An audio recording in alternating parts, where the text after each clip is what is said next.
We get a lot of questions saying, well, what is the problem with inflation? Inflation is good because it makes people consume faster and it makes companies take investment decisions faster as well. And inflation is also positive because it's a reaction to a very strong level of growth of the economy. There's more people consuming. Well, because none of those are correct. The reason why we're seeing inflation right now is because in 2020, global economies, particularly the developed economies, massively increased money supply well above, monstrously above real demand for money, and because in the middle, they added huge government stimulus plans that were not needed because the only reasons why the economy collapsed was because it was shut down, and the reason why it recovered was because it was reopened.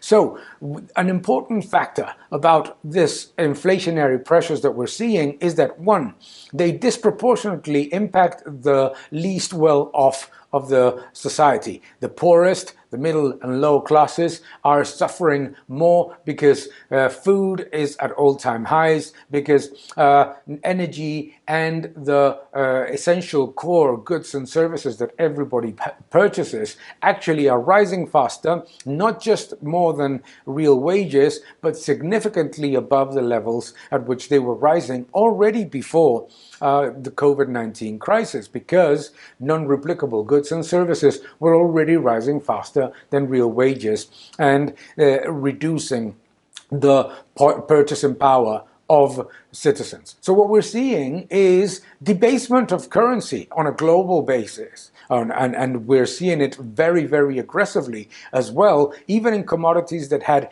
absolutely no problem of supply, in fact, that had overcapacity.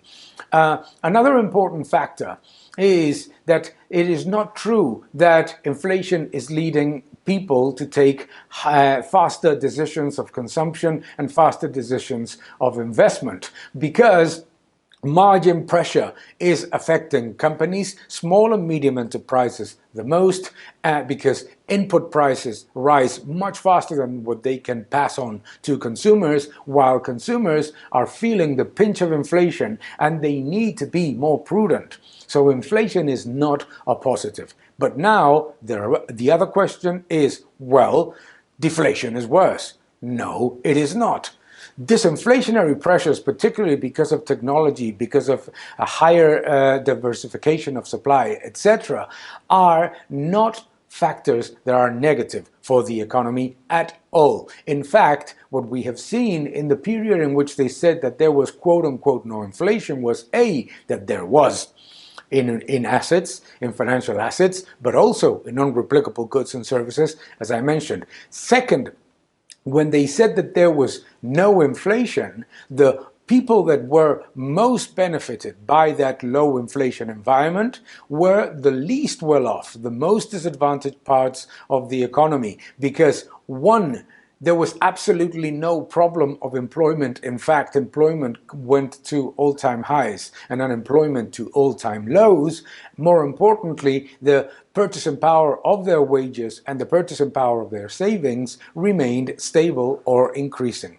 So disinflationary pressures are not negative whatsoever. So it is very concerning to hear out there that inflation is a high-class problem. Inflation is not a high-class problem. Inflation is taxation without legislation, and it is hurting the people that the governments are always saying that they claim to defend, the poorest.